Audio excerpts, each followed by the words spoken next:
What if I were to suggest that you play a key role in the awakening world? And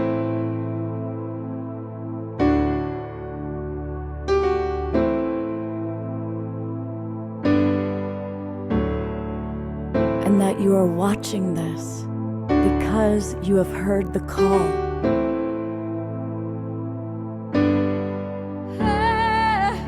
We can start right now by opening our hearts and minds.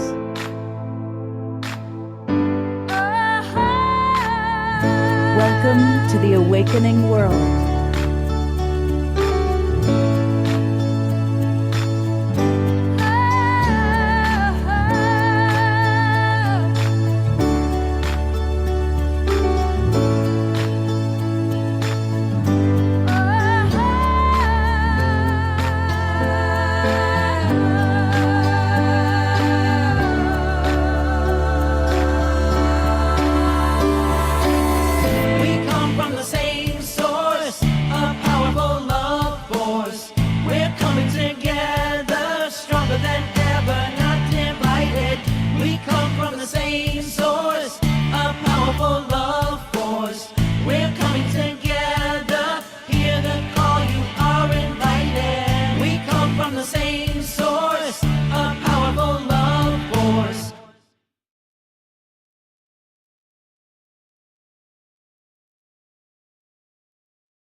Good evening, everybody, and welcome to the Awakening World. I'm Love Coach Scott Thomas. I am grateful to be your host, and we have a really special show tonight. One of our absolute favorite luminaries is with us, and she always has so much to share. And we are very, very blessed to have an evening that we're going to have a deep dive with Antoinette Rootsdawtah. And she's about to go on a world tour I went through the tour guide 4 continents: Australia, Europe, Asia, and of course the United States. So we're going to learn all about what she and Pato have been doing, what they are going to be doing, all about the Ubuntu film, which is so powerful. So we're going to have a whole night with Antoinette. But to get things started, we always love to go to the Alpha and Omega man, our beloved Omashar, who is going to get us off to a rousing start with a rousing start. Yeah, namaste and welcome, everybody. I'm so happy to be here. I'm really excited tonight. I love Antoinette so much, and Pato, of course. I'm just looking forward to this show because we're going to see some stuff tonight that nobody has ever seen before. I mean, obviously they will as time goes by. And so in celebration of that, I'm going to sing a song called Rainbow Nation, because why not? And we do this. Oh, I've lost everything. There it is.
Call.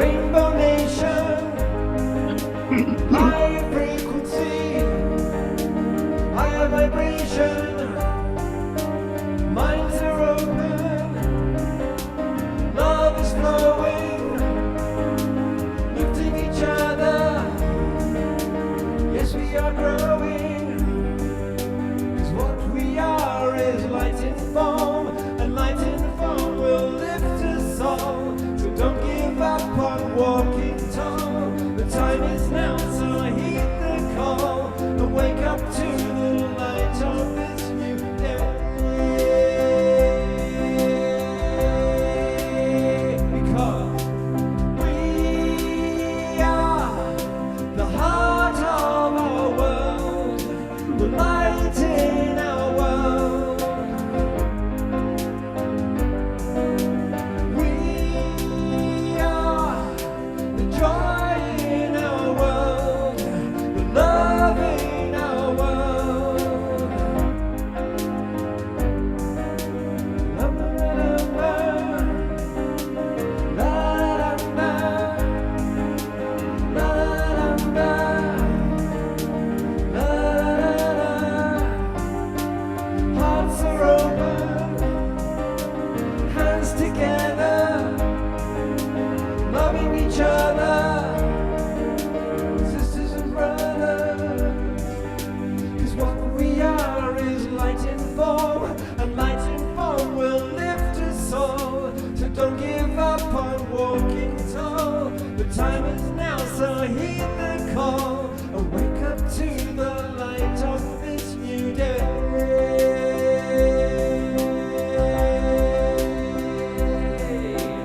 We are the heart of our world, the light in our world. We are the joy in our world, the love in our world.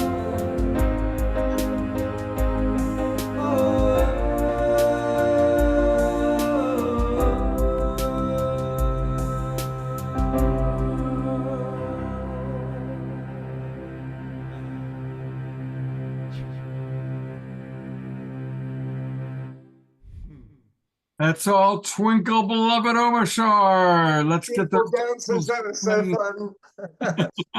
Piper, you rock. I could hear your drum.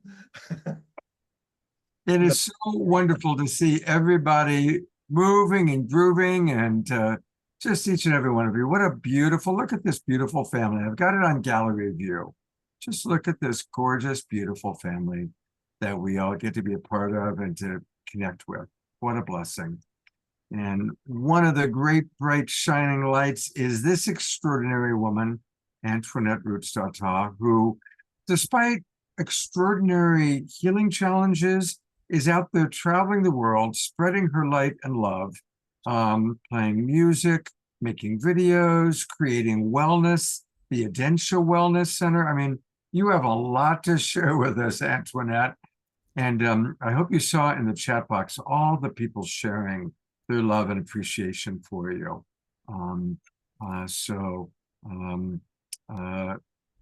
Yeah, take it away. What do you want to share with your tribe? All right. Well, first of all, I just want to say thank you so much, Scott, and to the Global Peace Tribe Academy. I mean, without your love and support, I mean, through all this time, this whole entire journey, you've been there like from the beginning, you know, every step of the way. You've seen the changes I've gone through. You've seen a lot of challenges that I was facing, you know, and it's amazing, like where I am right now compared to where I was a few months ago, where I was last year, and I was the year before, and the time when I first got the diagnosis, and I gave you the news. And when you had told me, you were like, go set up a GoFundMe, and we'd never even reached that goal, but it was amazing what has happened during that entire time. You know, so for me to kind of explain this journey as far as like what's happening here now, I feel I need to bring on Kumara to co-host with me, because he's been on this journey. It's this all kind of started basically when we ran into each other again, you know. So I don't know how many of you guys know Kumara, but let me introduce you to him. He is basically, I met him when he was with Unify. And we were at the Parliament of World Religion back in 2018. And he was there with Adil, and he was the director of operations. And, that was the first time we had met. And we had kind of stayed in contact, for the past couple of years, but it was really like last year sometime. And I was telling Omashar, I was like, we're going to write this song, the universe is working for me, and all I got to do is believe and stuff like that. And at that time, when I was getting deep inside of my meditations and manifestations, watching everybody try, all the Joe Dispenza, the Abraham Hicks, the Bruce Liptons, the Greg Bradens, and then going to the Hollow Movement, because I was like, I need to meet these folks because they got to teach me and tell me, how am I going to heal? How are they doing it? How are people doing this? Because I knew that I could not go down that road of conventional treatment. We had discussed this so many times before, and I was like, I cannot go down this. So what do they know that I don't know?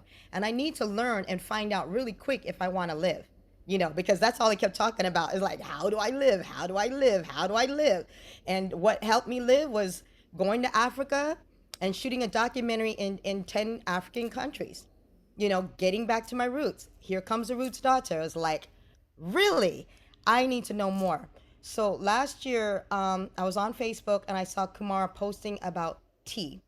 And the way he was talking about tea, about the leaves and all the things in there and the cups and the serum, I was like, all right, dude, you got my Asian invasion kind of like curious and stuff. And I'm all about the teas. So tell me about these teas and stuff. So we started talking, and he was explaining the things about teas. And then he was explaining some things about the work that he does with the heart imagery and other stuff like that. And I was just learning a little bit about that because I was watching this stuff on YouTube. And when I was at the Hollow Movement with everybody, it's like Jennifer and Charlotte and Maureen. It was just like everybody's surrounding with me love and giving me healings, and I was sitting there like, these things are real. From the time we was in Sedona to by the time we got to LA, by the time we got onto the land, all these things are changing. But once he gave me a healing from all the way up in Canada, I was like, what the hell is going on? Because I was like, who's grabbing my feet? It's like, who's touching me? Why am I, it was just the weirdest thing. And I'm like the biggest skeptic when it comes to the unknown and supernatural and things that I don't understand, especially because I'm a debunker when it comes to this stuff.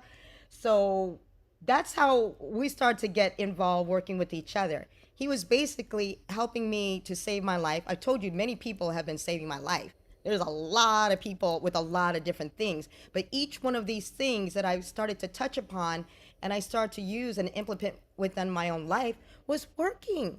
So as he was going through all this stuff with the healing, it was also helping me on my mental and spiritual.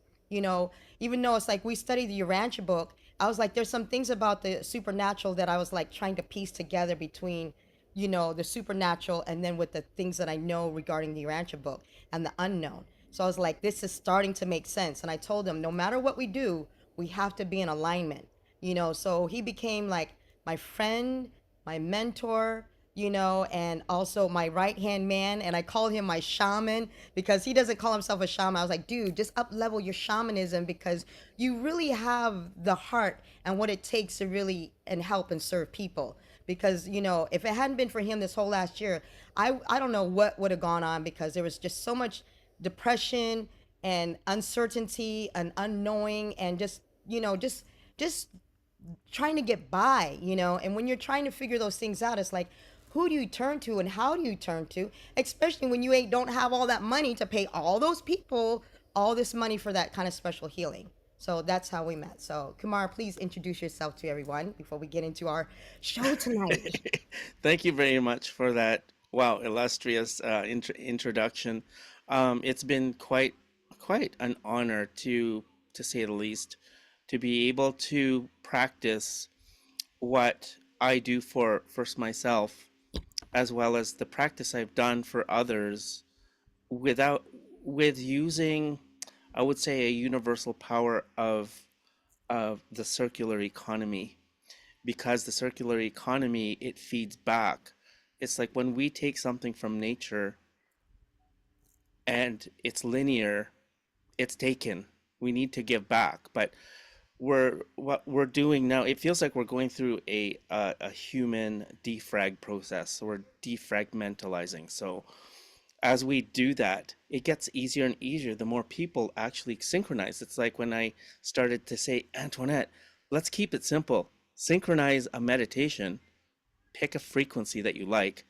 I will listen to it and I'll feed it back into the ether. And then that's how she's able to, because she opened that doorway to receiving, I was able to send. And it goes both ways because she gave me that feedback of, dude, that actually worked. Like, what the heck did you do? I said, it's because we synchronized.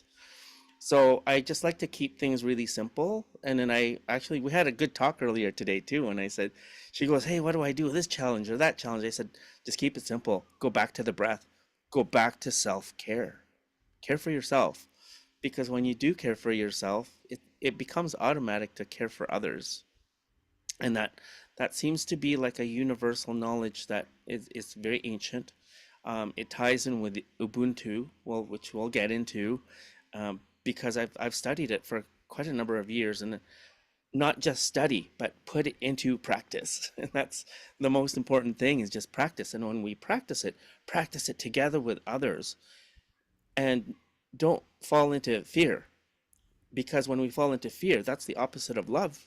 So when we go into unconditional love, there is no feel of failure. There is no feel of, there's no fear of hitting a dead end. There is no death really in the whole entire cosmos and the gamut of things, through, even Antoinette and Pato's teachings through the Urantia book. It's like, wow, that actually makes sense. I've been living it, but I don't know how to actually to explain it. If I try to explain it to someone who doesn't get it, therein lies dissonance. So why would I do that? So when she stepped up and opened that doorway to, I would say, a shared model of existence, I walked through it, and it just kept going and going and going. It's kind of like table tennis, and you have this spiritual ball that goes back and forth, and it grows each time. And it seems to attract others who are actually resonant, because we all have the same DNA. We all have the same inner workings. We have the same human blueprint. So it's actually, we're unlearning what we've learned that doesn't really work into the cosmic realm.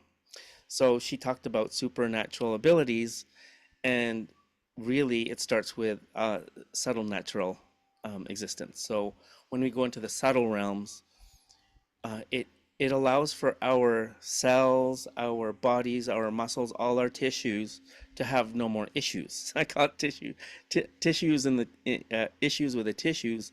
Well, we just have to relax, breathe. Because when we relax, our DNA, it's like crumpled.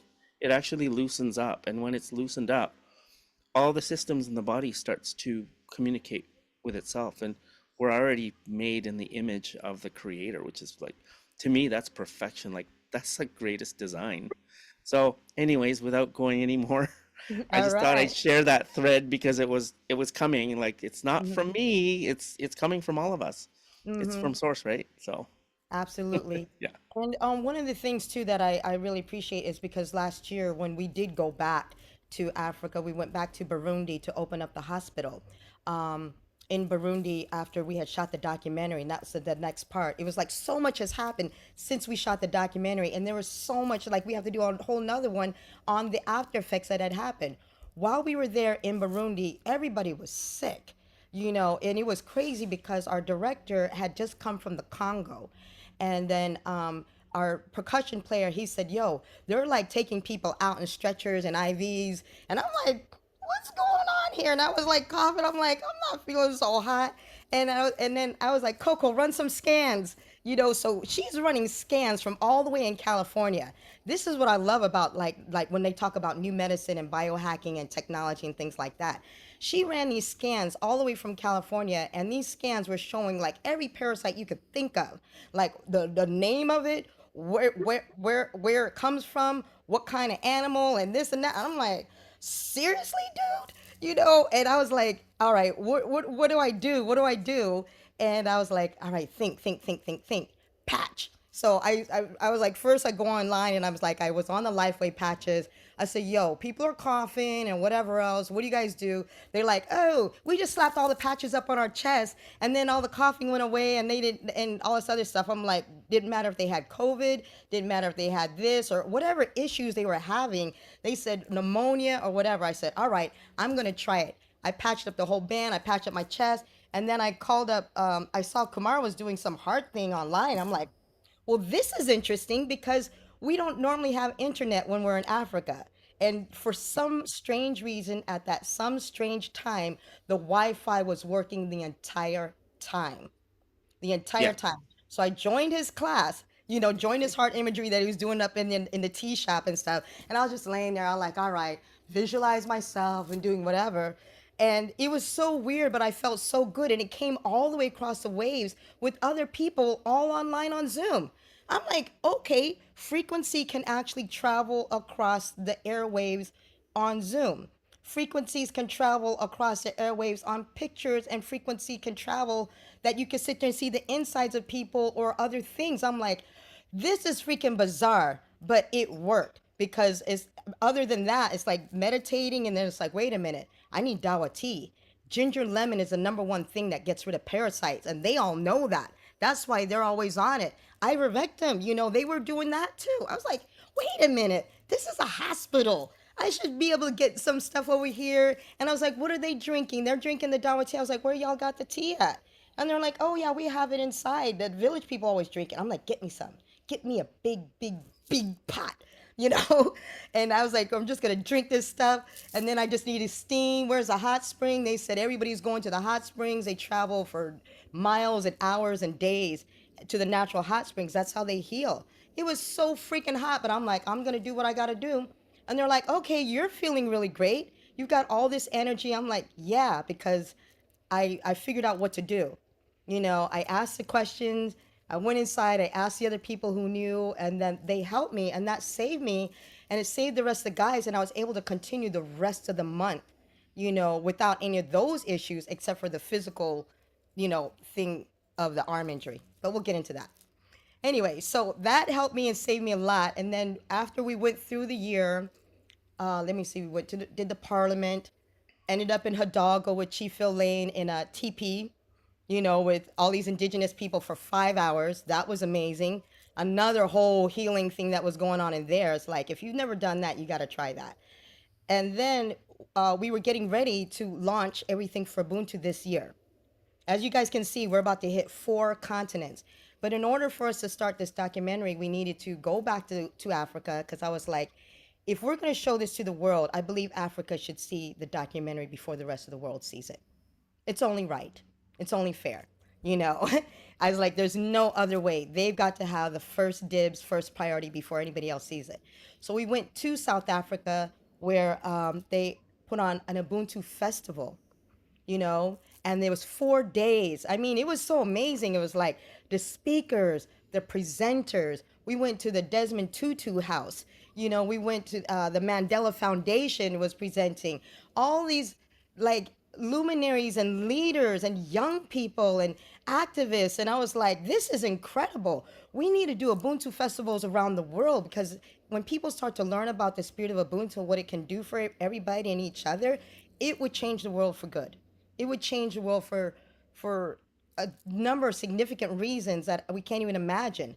But what I did not realize, that while we were there in South Africa, in Cape Town, that place was such a spiritual and healing place on the planet.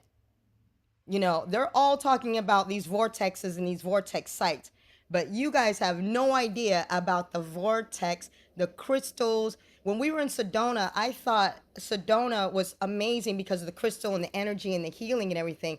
But just imagine Sedona times 1,000. That's what Mpumalanga is like. That is what Cape Town is like. That is that big Cape Mountain is Table a Mountain. giant Table Mountain. What is that? It's a giant quartz. It's rose quartz. The entire Rose thing. quartz. Yes. It's 3 kilometers up. It takes about 2.5 hours to walk the entire flat top. And it is, yeah, 3 kilometers up from the surface of the ocean where that base is at. Wow. Right. And when this woman, when she was doing the thing, she another woman about the divine feminine, I was like, I am totally at the right spot space, for the divine feminine, the mother spirit, and all the energies and everything, because she started talking about that table, the mountain was the shape of the woman. It was the mother, and it was the woman's body. It was like, this is a cradle of civilization. This was everything. And I was like, wow. All right, how deep are we gonna go with this? So while we're standing up there on a tabletop mountain, like in the gorgeous views and feeling the energies and everything else like that, I see on Facebook again, it's like, follow the mother spirit, follow the leadings wherever she's taking you. Guess who's in Cape Town at the same time I'm there? Mindahi Batista.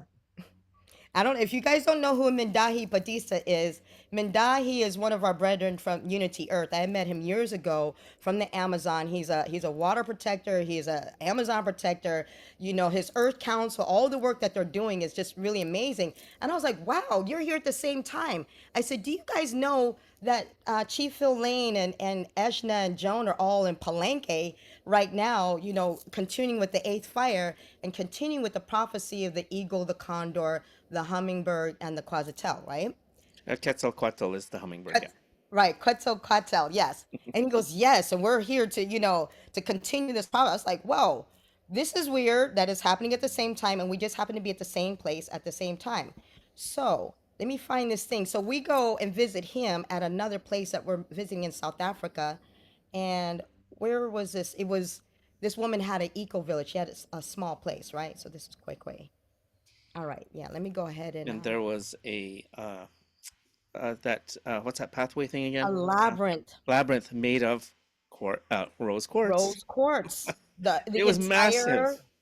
All right, where is it? Yes, the it was angle probably circle. about 150 feet in diameter. All right. Let me see. Is that it? Oh, there he is. Okay, let me just flip the screen. Let's see. Share screen. Okay.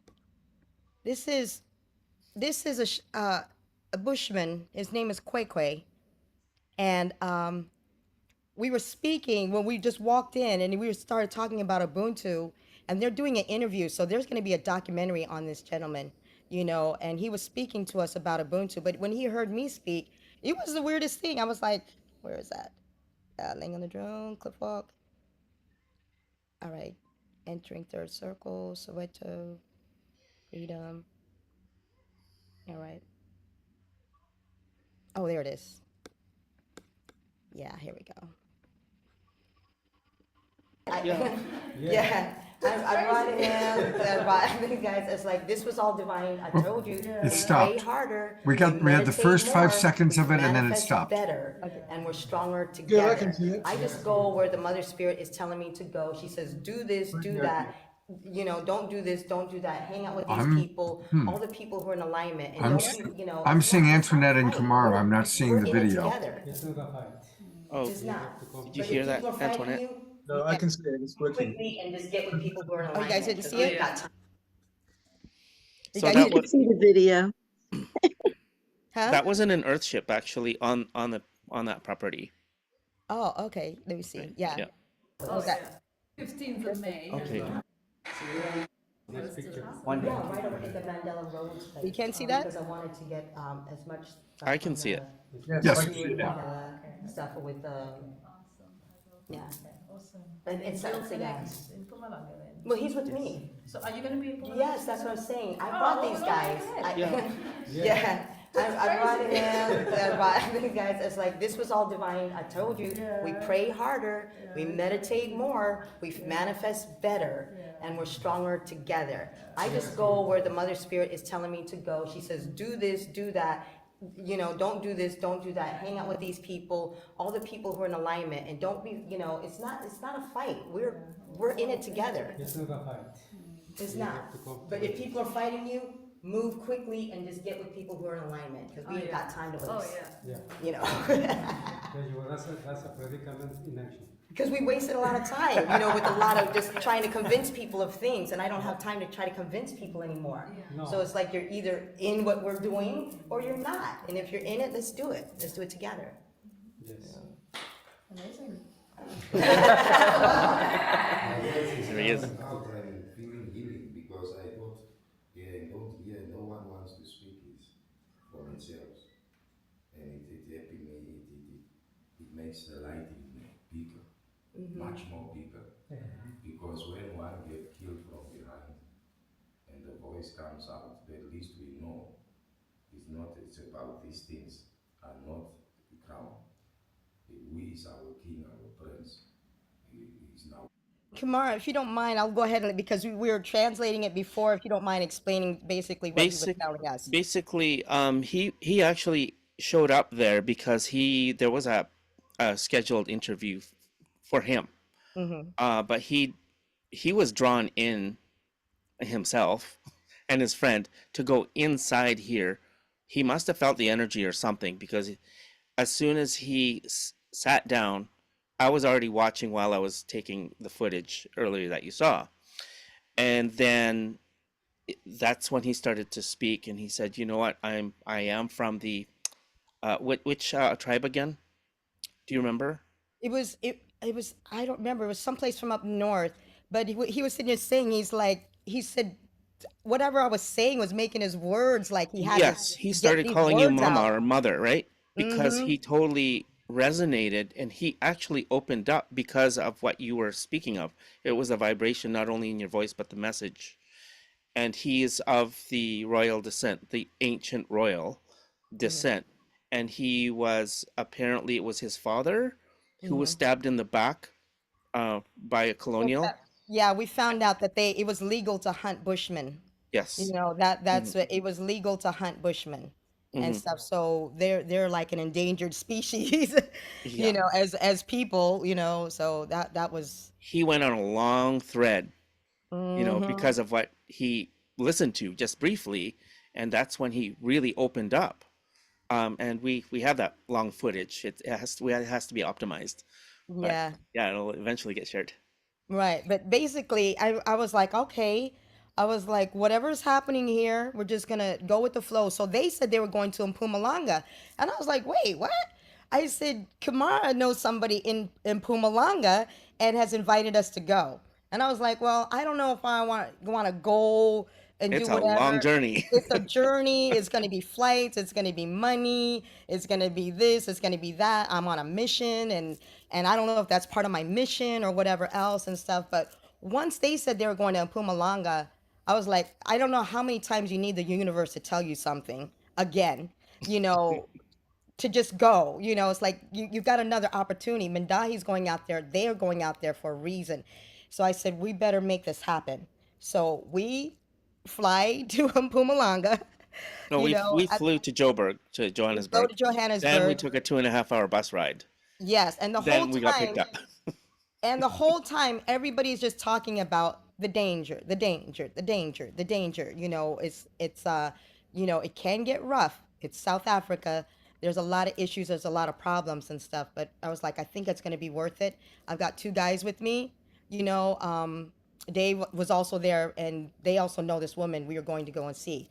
Her name was Louise Clark, and that's how you go ahead. Tell them about Louise and why we're. Louise, first time I met her was in 2015. She was on a coast to coast tour from the East Coast to the West Coast with a bunch of truth seekers, esoteric researchers. She's the ex of Michael Tellinger, and that's how I got to know her. As I got his book a long time ago, and I caught wind when they were coming to Canada. I thought I need to meet these people.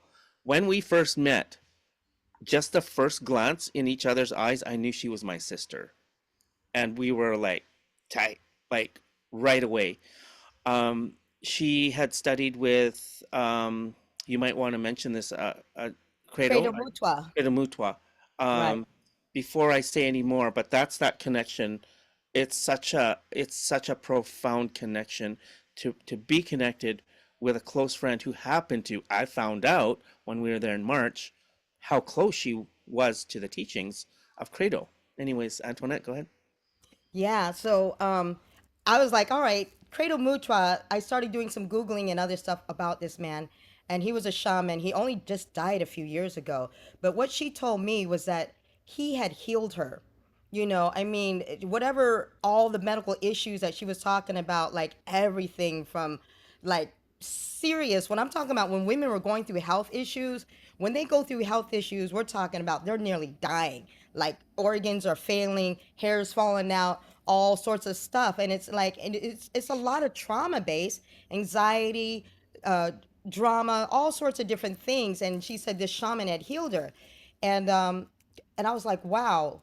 So when she was explaining this stuff to me, I did some research on him after I left and everything, and he was sitting there telling me about how the woman, the Zulu woman and the African woman was the most respected, you know, moral standard bearer. She was a spiritual leader. They could not go to war without the men asking the women's permission, you know, and and they were the greatest military strategists. He also said that when it came to the crystals, that only women were allowed to mine the crystals because the guys had no respect for the planet and they had no respect for Mother Earth, you know. So that's why they were not in charge of doing the mining. The women were in charge of the mining and stuff. And I was like, how did we lose all this stuff, you know, during colonization and other things? But something that Louise told me, she said that when we were out there on the land, and I swear to God, I was like, this is Edentia. I keep talking about Edentia, but I saw Edentia in South Africa. So let me pull up. Yeah, this is just a laying on the rocks thing. Oh yeah, the healing. She says how she's able to heal, you know, it's just grounding, getting back into nature, you know, being alone. She's like she could be out there in the wilder, what we're about to show you, for a For week by weeks. herself, Hmm. by herself, and she could feel totally safe, totally calm without the animals bugging her. It's like no mosquitoes. I was like, this place was so special and so spiritual. It's like no mosquitoes, and mosquitoes are everywhere, and they love me. You know, it's like I always get attacked like crazy, but that was amazing. So let me We show did you not this. see one. Not one. All right. So this, I'm laying on the rocks, and again, it's all the crystals or the energy is happening over there, and I'm This just place this is is Sedona times 1,000. down 1,000. So I'm just this was my healing, you know, because I really just need to just like get with myself, lay down on a rock, you know, you could feel it. And I told him, I said, go up to where we're going to, where we end up hiking, because that day, she took us hiking, how we can just connect ourselves with nature. You know, she's got how many hectares, Kamara? 2,700 hectares. 2,700 hectares. Hmm. And Yes. where this is going to be like the African Adentia. Oh yes, uh-huh. That's where we hike. So Yeah. you can see that little orb flying around too. You know, so where I'm pointing and where that drone went is actually where we end up hiking that she took us to, you know. And then that was the all right, river, skipping rock, cliff walk. All right. So where we end up hiking to that day was the first circle. So I don't know if you guys have heard about the stone circles. This is the footage that I was telling Scott that nobody has seen before. If you look up anything on YouTube about stone circles and Michael Tellinger and other things like that, you'll hear that they talk about the frequencies. They talk about a lot of people come from all over the world to come to Mpumalanga because of the healing that you can get from there. They also say that there's millions of these stone circles, and then they say that these stone circles are older than Stonehenge. Adam's calendar is older than Stonehenge, and it's older than the pyramids. Yeah. And it's like, wow, why aren't they talking more about this? They're only just kind of discovering this now. And So it's let me, accurately due south from the pyramids on the north end to the south end to this spot. hmm Yeah. okay.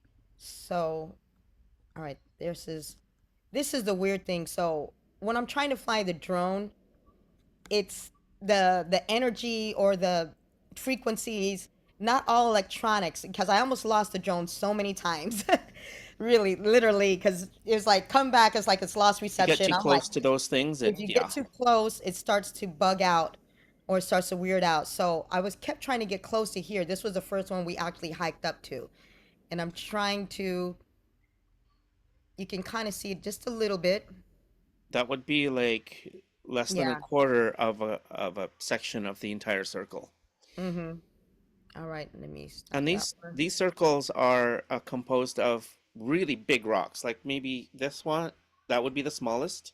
Okay, Some of here. them are boulders and they're piled up. They're Mm-hmm. piled up 10, average 10 feet high You have to climb over them.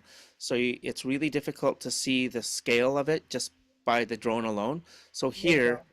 yeah, There's the. All right, there we go. there you go. Yeah, this thing is freaking huge, and the walls are freaking huge. It's like, wait, what? It's like the bush is overgrown, and we're trying to hike over this. It's like, that's why the drone is like going back because every time I That's try the to get lodge down over there. it, Yeah. yeah, it starts freaking out. Now, where's this I've, other I've, one? I've got a couple questions, if I may. Sure. Yes. So I heard you say there are millions of circles. Now, is that an exaggeration or No. is They had done a Google Earth survey before. There's about 10 million. 10 million circles? Yeah, So from what we in the saw, East Coast as well. It wraps around. They probably, of course, they probably took it all out in South Africa. But when you go up to the West Coast, it's all over there too. wow. And do Yeah, we know who built these? What the kind of spiritual, historical, they are portals because there's a lot of electronics don't work inside them. Mm-hmm. And we'll show you some more footage. It's pretty wild. Like the footage that we have, we're excited because all of you, outside of all of us here now, Nobody has no seen one it. has seen them Because except that's on private us two. property. You know, Yeah. that's on private property unless they got those drones, unless you're going down over there. But it's like, wow, you know. So once we start to put this together, you know, it's really going to be amazing, especially with the frequencies that we're learning about and everything else. All right, The water tastes amazing. amazing. They don't It's so filter it. It's filtered by the earth.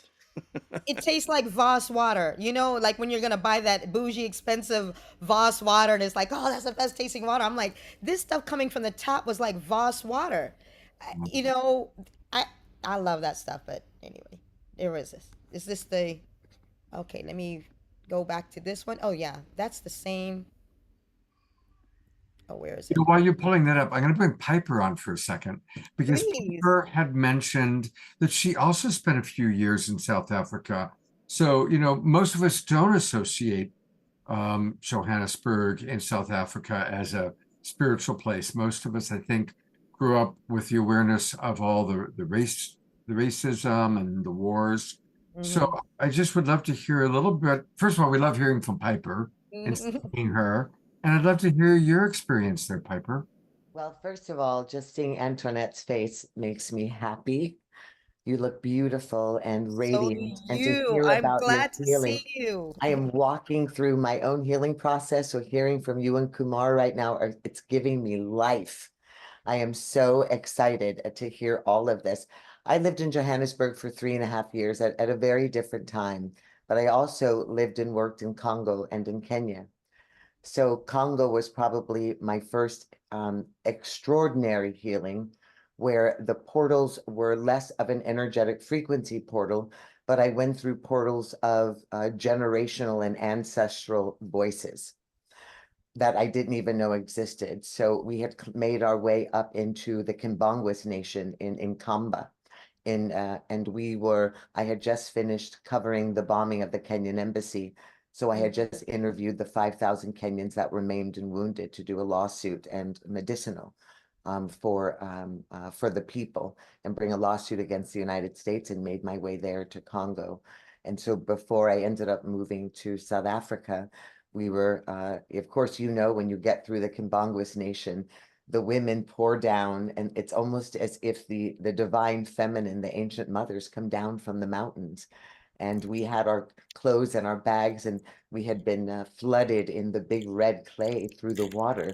So our car had already sunk into the mud, and it's raining and storming, but it felt as if God was speaking through the rain. It was so abundant, and the earth was so red that I felt this sacred connection to life itself.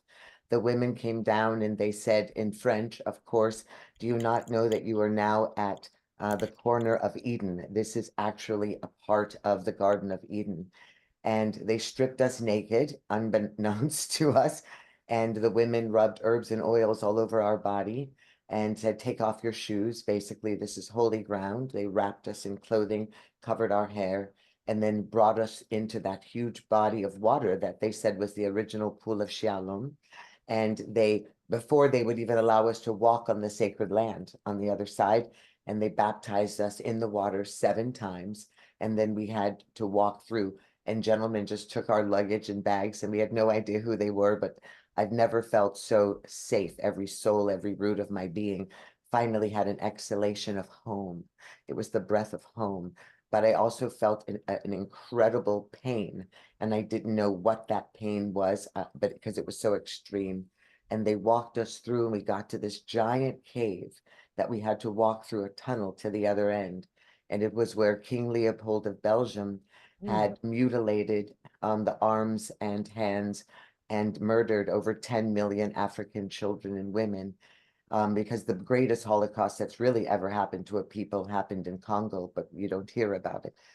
So Leopold went there and lied and said that he was doing all of this extraordinary work, but he actually wanted to take control of the rubber trees. So he took a million acres of property and enslaved everyone on them, and chopped off the hands of all of the children and the wives to keep the men working around the clock.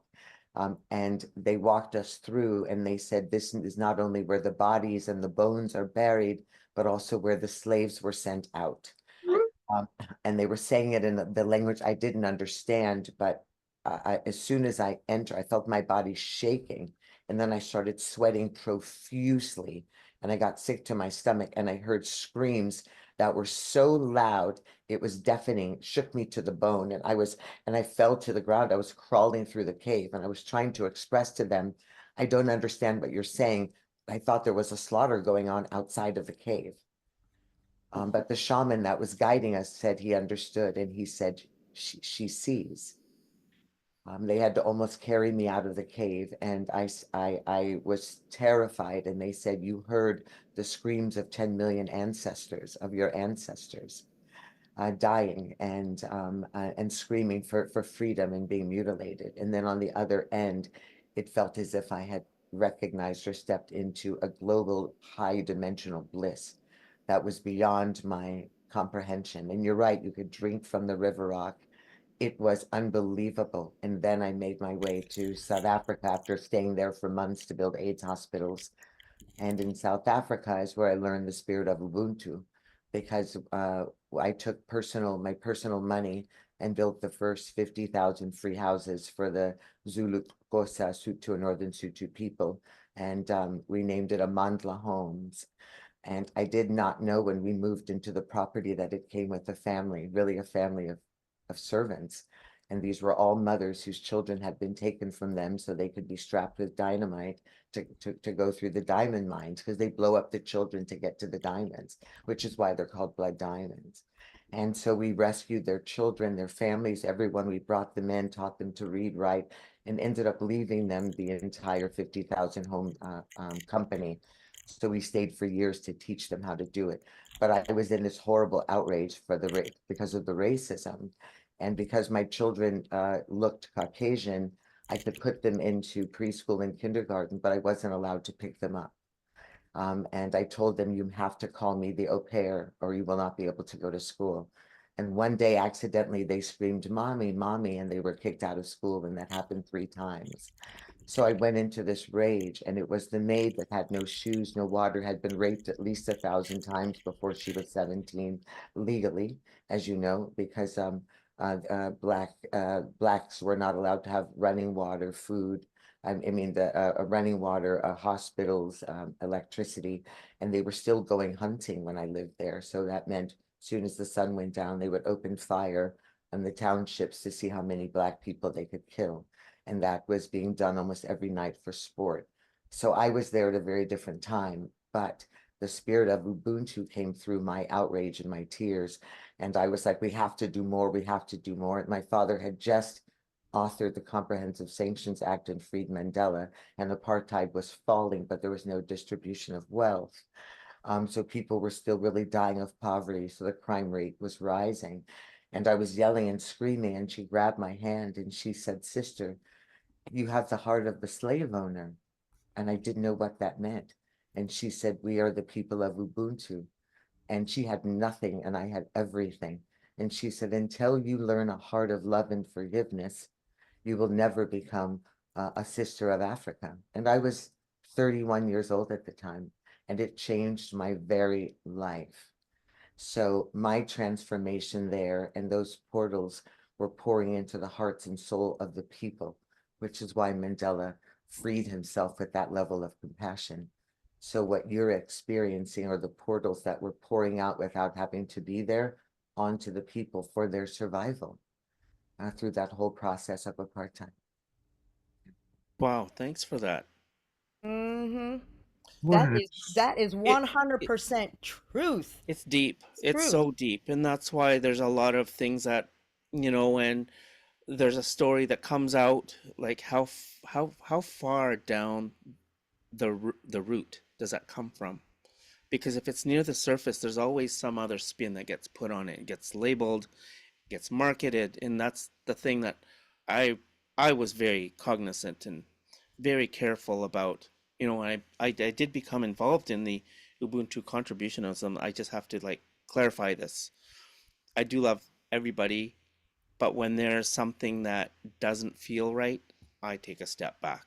Mm, They wanted me to become like the leader for this Ubuntu party leader of Canada, and I said I won't do that. right. That it doesn't feel right. Well, the So thing that was so powerful about it, the 25 million Africans that, were freed, supposedly when apartheid ended, it was illegal for them to participate, to go to any of they couldn't go into the stores, the markets, they couldn't see the big five, they couldn't go to the beaches, they knew nothing about their land.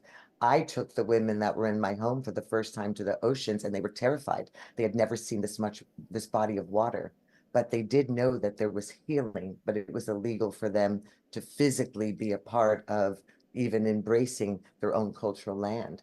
But they knew, and they were able to call those forces.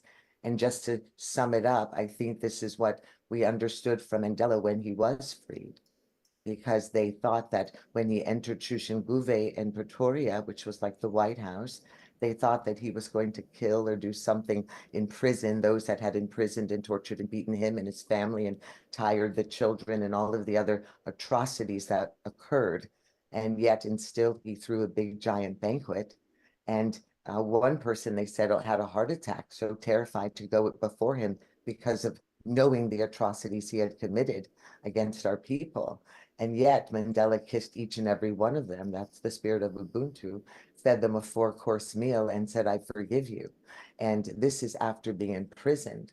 And I gave the keynote at his 95th birthday celebration and at his vigil. And the last moment that we were with him, his grandson, he was in the office and he had just come out of the hospital, and he was watching the rain from outside pouring down, and he was saying nothing, which is the rarity of Madiba. He always speaks. He plants seeds of wisdom at all times, like a great oak grandfather, an ancestral Unkamaki tree. And his grandson said, is everything okay? And he spun around and he was sobbing. And he said, when I was a little boy, I used to love to run naked in the rain. I think you should do that. And what that told me about that special place was that he could go back to a place of innocence amidst all that he had seen and gone through. To go back to the place of freedom as a child running naked is a real testimony to the people and the land of South Africa. wow. Piper, thank you so much for sharing all of that. And I think, we've just taken it's like we've shifted gears into an even deeper level of understanding the history, and so much of what you and Antoinette have shared tonight. I did not know. I did not know that level of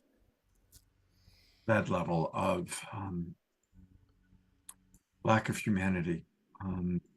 So anyway, thank you both, and thank you, Kumara, for being with us and educating us. And please, Antoinette, turning it back over to you to All continue. right.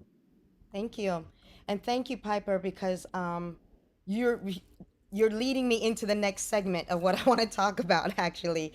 So I did want to show real quickly, before I get into what Piper is talking about, because we do want to get into that.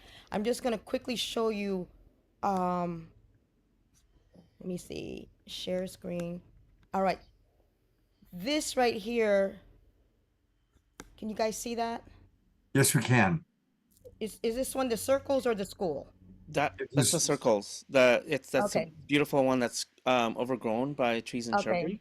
Yeah. All right. Yeah. So that's how it looks from there. All right. Let me share this one. This. All right. Here we go. Oh, there we go. That's This is what it looks inside. like inside. Yeah. So when we started the hike, this one, there's 4 of them. We went to like 4 or 5 of them, Yeah. and this This was. one, this one is Ain't none of has this three creeping none of y'all out. this has 3 concentric What is circles. all this stuff? Oh, berries. Yeah. Yeah. Okay. There's a circle within a circle. Wow. Then the one I'm actually going to show you, it is so It's a circle within a circle. It's so Wow. you can actually stand there. Not sure what you Well, that's basically, let me go ahead and stop that. That's basically what that looks like. But so when we were down there, this is what's so crazy about everything. After going there, I was going back into Soweto because into Joburg because that's where I wanted to go and interview some of the organizations with Ubuntu. And when I did that, that really, what you're talking about, Piper, about the truth and reconciliation and things like that. This is what people are not talking about, is that they've forgiven, but they didn't get a chance to right the wrongs, you know? And all right, there's somebody, I need to mute somebody. Okay. Can we mute Lavina? Yeah, I'm trying to find who the It's Lavina. Okay, there we go. All right. So basically, all right, let me go ahead and show you guys this. This is the Freedom School, right? And this goes into the empowerment programs. Yes. All right. Can you see that one? Yes, we can. Yes. All right. I gotta move this one. So let me back up a bit here. I was going in to talk to, this is the first Freedom School that Mandela had set up. And after I had interviewed the gentleman who was doing this program, it's called Loving Classroom, and explaining to me what was happening in the townships, in the schools. I never cried during interview before. Even during the whole documentary, it's like nothing had hit me so emotionally like what he was explaining to me and what was happening with these children. So because they didn't right the wrongs, and because of the poverty situation that's still in South Africa, and with the school, I was like, what's happening with these schools? He was explaining that the dropout rates, were so high. He was explaining to me that the bullying and the lack of confidence, the children, the murders, it's like children were actually killing their parents. Children were actually killing the teachers. Children were actually killing their brothers and sisters. Yes, children, and then I was like, all right, I need to come and do something over at the school. I was like, it wasn't just about the interview anymore. I was like, I need to get back into the township, and find out what's really going on. So, this was just a made up thing. I was like, all right, let me just go and show them the Spirit of Ubuntu, the Baobab tree story. And then we're going to go into a meditation and manifestation. So as you can see, I'm so excited. I'm excited. It's like, here's these kids, they're coming in, but look how the light, I've got it up on the screen, and then the light, the power is on. But what people don't understand, as they're all coming in, and I'm fast forwarding it a little bit, all of a sudden the power's out.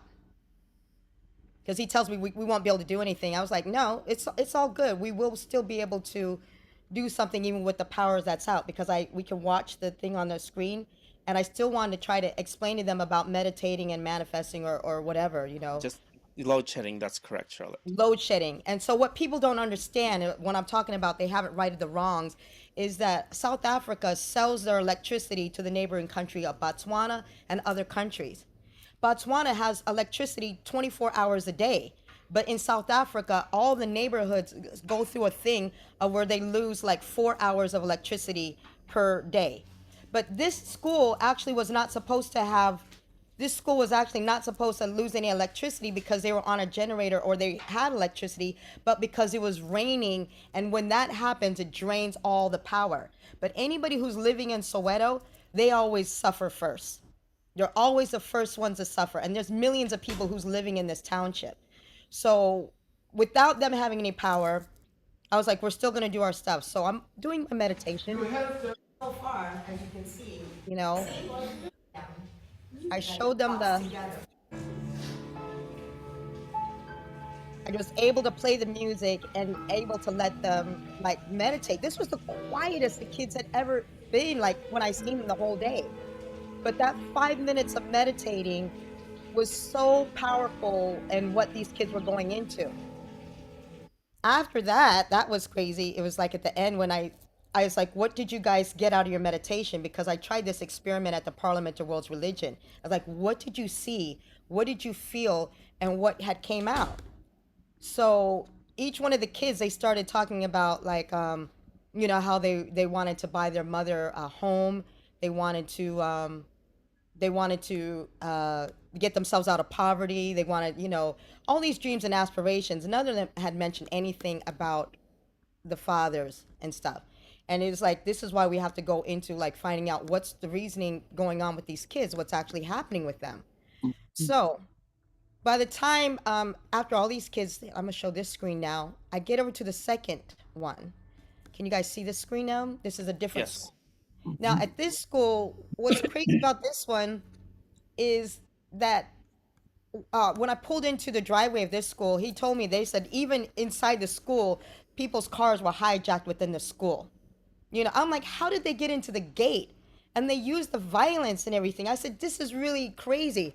So with this school, I'm just excited because after the kids were willing to share all about the meditations, we did the meditation. You know, I showed them the baobab tree story, which was only 4 minutes, and then we went into the meditation. Once we went into the meditation, I opened my eyes, and when I opened my eyes, half of the kids were crying.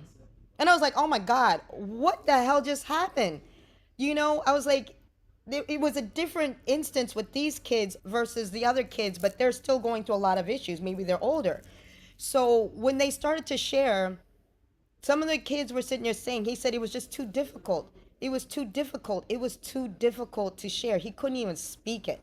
He goes, I can't even say what it is that I want to say. And then the other kid, you know, halfway in there, the other girl, she came up and she started to share, and she said about how she tried to take her life the day before. And then she said, it wasn't the first time. And I'm like, why are these kids? I was like, you're too young to actually have tried to take your own life. She explained how she did it, when she tried, and a couple times I was like, what's going on? The other kids couldn't even, and they were all like, they could all relate. They all knew there was, you know, the things that is being done in these communities and other stuff like that is just so unspeakable. And it's so unspeakable because these kids, you know, and that's why I had to go back to Mpumalanga again, because I was like, yo, we got to get these kids out of here and out back out into the land where they come from, to run in the river, you know, to lay on the rocks, just lay in the grass. I took one of the educators who's from the township out there, and it was like the look on her face was priceless. You know, it's like they had never seen anything like that before. You know, the grass and the water and clean water. They don't have clean water. So after going to that second school and hearing these kids, and they're like, all right, we got to go back in there. But the good news, you know, after all that, because I was like, the work that these folks is doing is so amazing. Here is Ntoko. All right, let me share my screen again. Zoom. This girl, I'm like, this is why I love the work that people, you know, that are doing. So, can you see her? This is Ntoko. Yes. Everyone, and you know, And most importantly, I care for mine.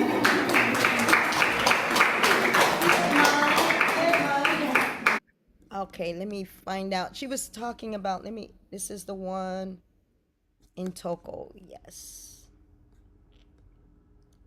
Let's see, there we go. I really love this girl. I love all these kids. It's like, when you meet these people and you meet these kids, it's like once you've seen, you can't unsee anymore.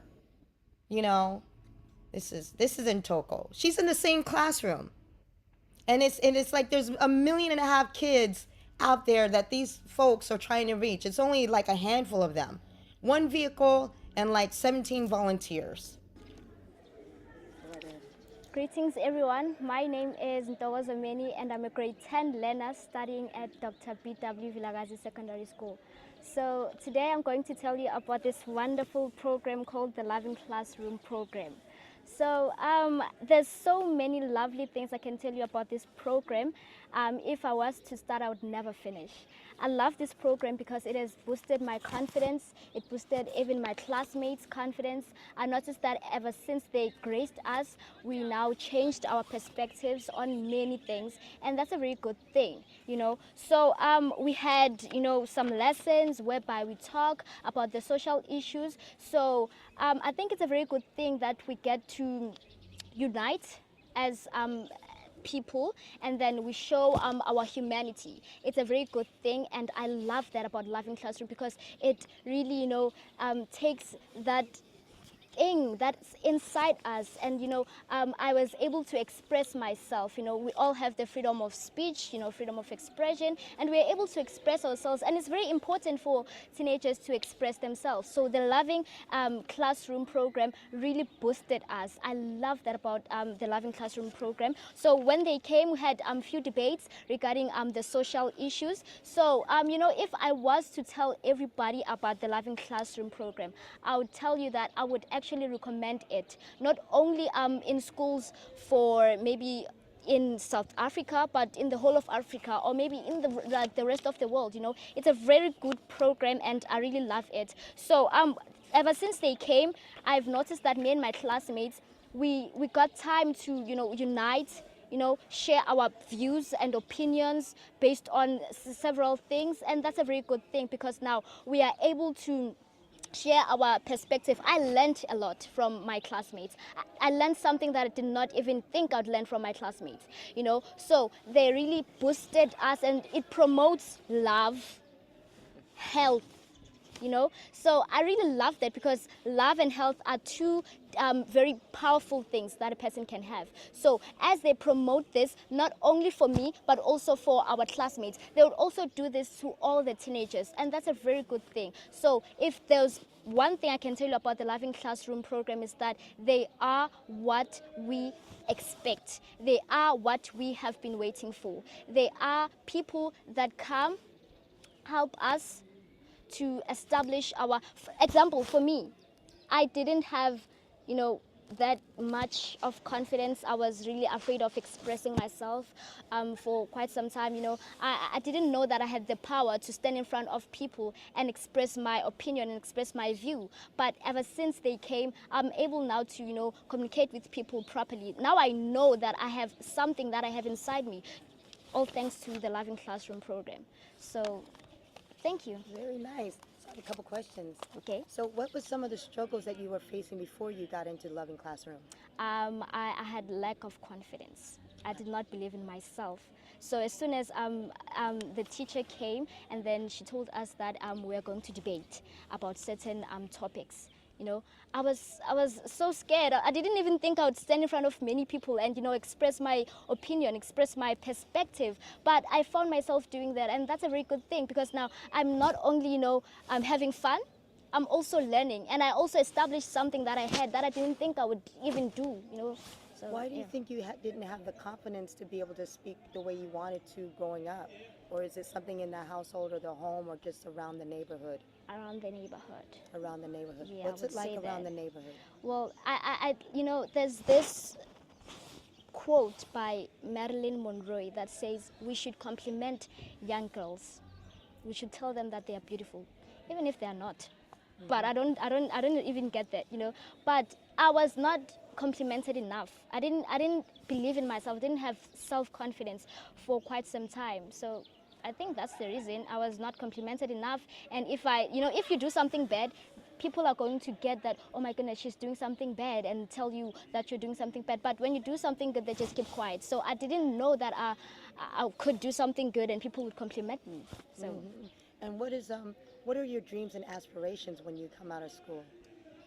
My dreams and aspirations. I love that question. You know, I'd love to be a supermodel. I'd love to be a supermodel and also a businesswoman, because I think I have the power to take authority, you know. So yeah, those are my dreams and aspirations. And also to be happy, you know. Yes. I think you can do it. I believe in you. Thank you. And what's your name again? Ntogozomeni. Ntogo? Ntogozomeni. Ntogozomeni? Yes. Ntogozomeni. And how old are you? I'm 15 years old. 15 years old. And you're going to be graduating in how many years? In 2 years' time. 2 years' time. Yes. And what are your thoughts about Ubuntu? Well, my thoughts about Ubuntu, I would say that it's a very powerful thing, you know, because I am who I am because of who we are. Without you, I wouldn't be where I am, you know. Without anyone who's helping me to, you know, grow, I wouldn't be where I am, you know. So I think Ubuntu is a very nice thing, because now we are able to learn from each other. We are able to gather and, you know, unite and do something very powerful. So without you, I wouldn't be here. Without me, you wouldn't be here. That's absolutely correct. Such a pleasure meeting you. Thank you so much. Thank you. I'm telling you, this girl, she's just so sweet. And like I said, she was the one who was actually cheering the rest of them up. So she was a product of the Loving Classroom. The Loving Classroom is actually in 28 countries. But this man, Tulani, who's adopted it and put it inside of South Africa, has adopted it his own and just like done remarkable things with the students. And then I realized what's happening with them is that they don't have, they're missing like the outlet of creativity and expression, you know. And, you know, that was one of the reasons I was like, the meditating, the music, the frequency. I'm like, and I asked him, I'm like, what do we have to do to get you some keyboards? You know, right, Omashar? It's like, if we can just drop a keyboard in each one of these classrooms, put them in a room and just let them have at it. Because that's what it did for me, you know. And I was explaining to them, I was like, creativity, the outlet is someplace that you can sit there and release, be able to go within, you know. It relieves you from all the depression. It does all these different things. They've taken the art and the music and the creativity out of the classrooms in Africa, just like they've done it out of America, just like they've done it all across the planet. And you know something, art, music, expression, creativity is just as important as food is. You know, it's just really incredible. So I want to show you this part here. This is what they call, and just a reminder, we're well past the halfway point of the show, and you're gonna do something musical, because we always like to, you know, get everybody moving and grooving. Is there something musical you could provide? Yes, we could put on the Ubuntu Now, the Ubuntu Now. Yeah. Why don't I play? I've got that queued up, and I can play it for everybody. So anything you want to say? Later, I could give you the 432 hertz thing that I've been playing for them as a meditative thing, you know, so that way you guys can kind of experience it as well and see what you guys get out of it. Okay, and do you want to introduce this at all? Is there anything you want to say before we play? Yes. All right. So this is the Ubuntu Now song that Pato and I did. We're actually doing another version, you know, so we have a dancehall version of this song, but we just have like clips from the documentary, and I will drop the whole entire tour that we're actually doing for the screening of this film. So you'll see screenings, like bits and pieces of the documentary, and then the song that Pato and I did called The Spirit of Ubuntu. Great. And after this, I'll actually show people the website with all of the upcoming screenings. Thank you.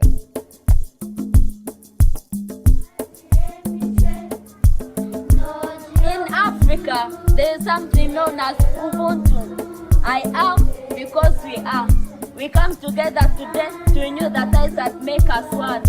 Beyond tribe, beyond community, beyond nation, even beyond the continent.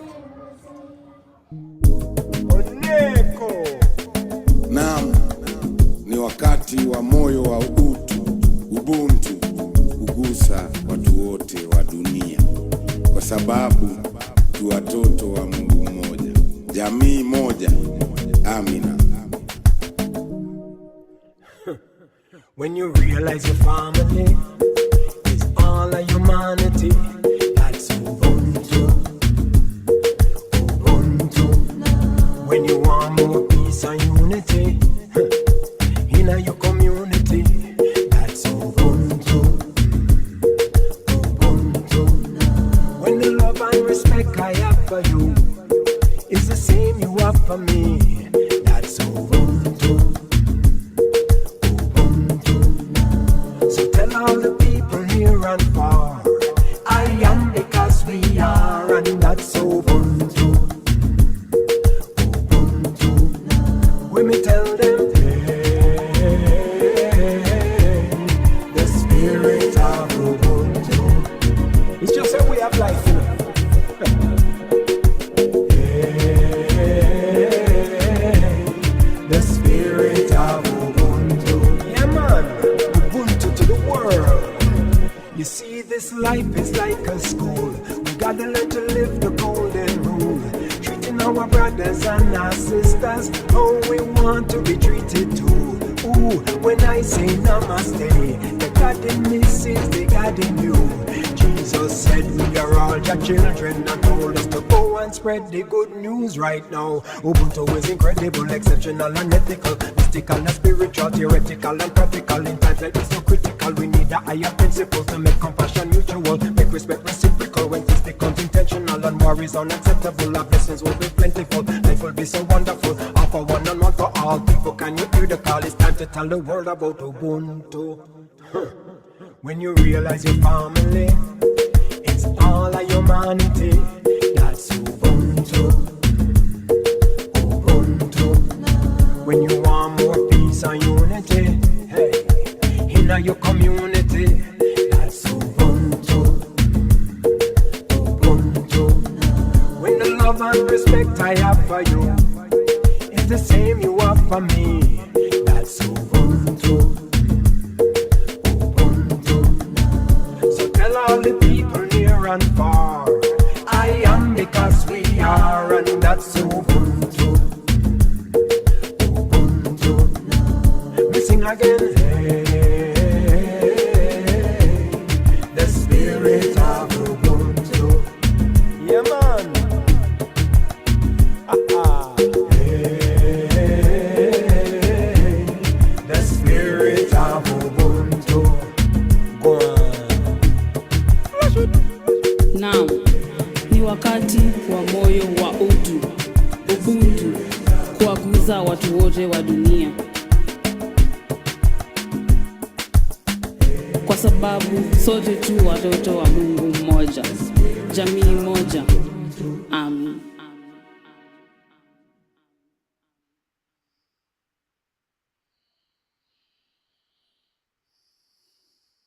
Wow. Wow. I love it. Beautiful. Congratulations. Let me bring Kumara back up here too. That is so much fun. I'm telling you, when you see this tour, you want me to flip the screen for the tour? Yeah, actually, I've got it right here. I just put it in the chat box. So for everybody watching on our regular. There we go. Oh, you got it. Okay. There we go. Yeah. Can you see it? Yeah. All right. So we're flying next week. All right. So Monday we're flying. We're going to be in Birmingham. We're going to do a screening in Birmingham. We're going to London. We're doing a screening in Amsterdam. And then not Netherlands. We're going to plan for the Netherlands because the Netherlands, they're like gung-ho about Ubuntu. I mean, they're like nuts about Ubuntu. So we're going to plan for coming back in November for the Netherlands because I think they want to do an Ubuntu week. And also in the Netherlands on the 6th, when I get there, Divine Mother's Love. So Divine Mother's Love that I've been working with Sister Ejna from Palenque, from the 8th Fire in Hidalgo. We're actually going to meet with indigenous women in Amsterdam during that day before we actually do anything else. So we're going to do a water and a cacao ceremony. Then we have one gig with Pato back in Florida. Then after that, we fly to Australia where we're going to do the screening in the hot springs. This is amazing that they're actually going to do the screening in the hot springs. It's like movie night, you know. So I'm going to sit in the hot springs and do my healing and watch the hot spring, watch the gathering. And then we're going to do another screening in Sydney. And then we were at the African Film Festival in Sydney, Australia. They actually selected the film, even though we didn't even enter it. They said we saw, and we were just like so impressed with it, and we want to like continue this conversation, you know, with the African diaspora here in Australia. So we would be honored if we could have you guys at this festival. Then we do your Rancher conference where we're actually doing a screening there. Then we move on to Seattle, where we're doing a screening at the SIF Center. Then we go to Port Angeles. This is amazing because the Port Angeles, the events hall in Port Angeles, if anybody's been up there, you know how this is such a small town, but it's really, really beautiful. They just built this huge events hall that holds 500 people in this theater. And they're giving us this theater because they said last time when we played up there, we had the largest audience on the pier. You know, Pato was giving a free concert during the pandemic and let everybody come out. And that was the hugest, largest gathering that they've ever had with entertainment. So they want to come and see this film. Then we're going to Bainbridge Island where we're doing a screening. Canada, Vancouver, Maureen, are you going to be there? I hope so. You I know, texted her. She's gonna be there. all right, to my Canadians, hello Canadians, Canada, China, we're coming to China. You know, we're gonna be up in Toronto. Charlotte and Jennifer are gonna be up there. They already got their hotels all booked, so we're gonna be in Toronto, and then after Toronto, fly to New York. They're doing a screening in New York where like two of the organizations, which is Ubuntu Pathways and the Village Health Works, a lot of their people are going to be there too. Then Pato's officiating a wedding. We do that as well. And then we go to Kenya for our permacultural tour. Ever since we kicked off from the documentary, we've met so many more organizations that need empowerment and stuff. And these are the ones that we're doing our site tour. So this is crazy because you see what's happening in Kenya. Things are unstable, but we're going to Igati. I love this guy because last time I was in Kenya, this one guy, he's just amazing, like what he's doing to help the community. Beehive, dragon fruit growing, the urban farming, the sustainability, Alliance for Sustainable Livelihood, the water resource. Where's going back to Katui County where all the dancers are? Those folks are fun. We're building a school over there and a hospital. And Tiamani, this is an amazing school because this is a place where all the girls can come and they can also stay there, have clean bathrooms and toilets, and get a proper education. You know, I was like, this is amazing. Agape school, the box girls, it's like that's gonna be a whole nother thing. Then we come back to California. We got a show at the Belly Up in California, and then we're hosting our own Ubuntu Day here in Lake Elsinore. You know, so we can teach people about the environment, about sustainability, about health and wellness, and about how you can start up Ubuntu circles in your own area. Then we have another concert in Laguna Beach. Then after that, off to Japan, you know, to the land of the rising sun. Unity Earth is doing their next convergence over in Tokyo. Mount Fuji and the Unite Peace concert in Hiroshima, Japan. After we leave from the whole Unity Earth convergence, then we're doing a Ubuntu screening in Asia. Tokyo, South Korea, Philippines, and Taiwan. This is the same places that we went and did our Urantia outreach before. Then we get back in time for Pato's birthday. Maybe we'll do something again. And then we're off to Hawaii for another wedding that we're officiating. And then Ubuntu film screenings in the Netherlands. We might probably tie in France and Germany. And then, here we go, Kumara, Golden Gate Park, San Francisco, November 10th. Not only do we do a free show there, this is something I picked up from when we were doing Clubhouse, but also it's Native Indigenous Month. You know, so I think this is going to be the biggest BIPOC event. Black, Indigenous, people of color at the Golden Gate Park. So with Divine Mother's Love, we're inviting all the Indigenous communities to come again. We're going to do a water ceremony. We're going to do the four corners, the four directions. We're going to have the performers, you know, from our indigenous brothers and sisters. And then Pato's doing a concert. I'm doing a concert. And then whoever wants to come and jam, they can come too. And then after that, Ubuntu film screenings back through the South again. Dallas, Texas, Houston, San Antonio. Maybe we end up, you know, back in Alabama or in some of those other areas. But yeah, that's where we're going for the year. And then the And African then, oh tour. yes, and then for my 56th birthday, which you guys are all invited to come with me back to South Africa, because this is a trip that we're planning. What's it called, Kumara? Initiations back to the motherland and a journey into Ubuntu. Yes, this is what I would like to do. This is what I'm going to do. I'm putting it out there in the universe because I realize if we start putting it into the universe and we start meditating and we start manifesting, we're going to make it happen. So the goal is to get back over to South Africa to celebrate my 56th year around the sun. Another year of staying alive. You know, it's like this year, it's like 55 is staying alive, 55 is staying alive. I see you, Lavina, because she's trying to stay alive too. It's like we've got all of people who they told us we're going to die. No, You'll be we are living. beyond alive. You'll be living. We're beyond alive. We are living. Don't ever let nobody tell you you're going to die, or don't ever let anybody say that.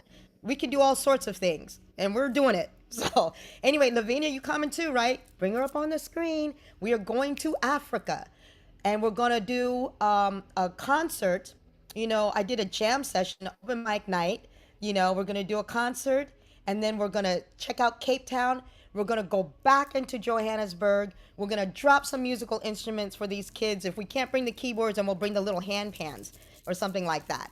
And then after that, then we go right and back into Mpumalanga, so that way we can meditate and manifest some more. And then we stay out there and we just hike out there into the stone circle. Please join us. there. Anyone, if you can, come join us. It's a spectacular place. Yes. You will not regret it. So let's all take a moment to digest this. That's a lot. Quick question. On November 10th, Golden Gate Park, do you know what time that's going to be? Offhand? So you're right. So we're dedicating to the Native Indigenous community from 12 to 4. From 12 And to then 4. Pato will go from 4:20, and Pato and I will go from 4:20 to 7:30. Now, when I was in San Francisco last time, we did the fire drum ceremony. So after the 8th fire and Eshna and I got together, I said, all right, girl, I'm coming up to San Francisco. You beat that drum, bring the 8th fire ashes. You know, I'm bringing my water from Maui because I did a water ceremony. I was so excited to do my first ceremony. I was like, we're going to bring it all together. And we were on the beach. And everybody was like, what are you guys doing? This is amazing. And it was like, we're just doing a ceremony and we're just giving thanks and praise and everything else. And the guy that I asked to come and provide the speakers, he said he was a teacher and I felt so bad. I said, oh, I'm sorry I made you take off work. He said, you don't understand. The women, they were so glad that he took off work. They're like, you go and help those women. You go and bring your speaker. You go out there and you help those women and we'll cover for you. We got you. So he donated his time and his speakers and we were all out on the beach, you know, and Chief Philip Scott played the flute. Katana, she sang. And then, you know, we just had like the best time. I'm like, wait a minute. We should do this more often. I think people need to hear, you know, from our brothers and sisters from all communities because that's what they did in the 8th fire. Chief Phil Lane was like, we're not leaving that teepee until every voice that wants to be heard is heard. And it was hot up in that teepee. And someone who's having hot flashes, it's like, okay, we in this teepee that we're going to hear every single voice and all those voices. And it was like what you gain from that, you know, the knowledge and the understanding and the feeling, you know, that you gain from learning from other people and they're sharing their experiences with you. That's how you live. Absolutely. You know? So I want our people to put a couple things into their calendar, just knowing where most of our people are. First off, there's a wonderful website. I've put it into the chat box. I'll put it in again. And this is where you can get more specific information about all the different film screenings. So for example, we have several people watching that are in the Pacific Northwest, Eleanor Joy, Maureen. So this is where they click, they find out what's happening on August 1st when you're going to be in Vancouver. So this is the website. I'll put it back in the chat box one more time. I also want to suggest since your Ubuntu Day is on August 31st, that's a Saturday. Let's do the Awakening World show that night from Lake Elsinore and make that Awakening World show all about Ubuntu. All right, so let's do that. And then November 10th, since so many of us are San Francisco Bay Area people, we can bring Piper down from Sacramento. Let's all plan on going to Golden Gate Park on Sunday, November 10th. Let's make that a global peace tribe gathering to be with Pato and Antoinette. And Kumara, where do you live? Where's your home? Home is Edmonton, Alberta, Canada. But that doesn't stop me from quantumly connecting or even physically connecting over there. Yeah, dude, if you can get here for August, that would be awesome. Bring Yeah. the golden tea. Yeah. Oh, right. The golden rose tea at the Golden Gate. Wow. Wow. Yeah, but also August 31st. Yes. Yeah. Now, I've also just brought your friend Charlotte on because Charlotte experienced what we all wish we could experience. Private time with you in Adentia. And so I thought that since Charlotte got to have that experience that we all would love to have, you could share a little bit. What's it like visiting Antoinette and Pato in their home?